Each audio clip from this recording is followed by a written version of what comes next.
মই নথকাৰ অনুভৱ যিদিনা হ'ব তোমাৰ সিদিনা অশ্ৰু নিগৰিবনে কোৱা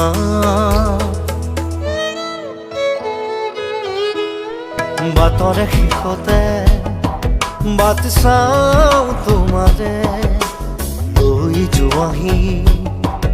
আজি তোমাৰ বাটেৰে বাটৰে শেষতে বাট চাওঁ তোমাৰে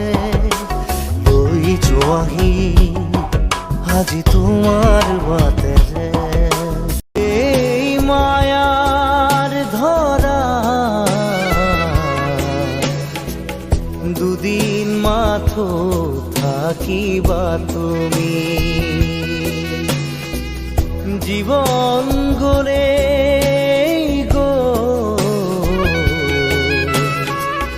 নিবলে একো কেনে পাবা তুমি।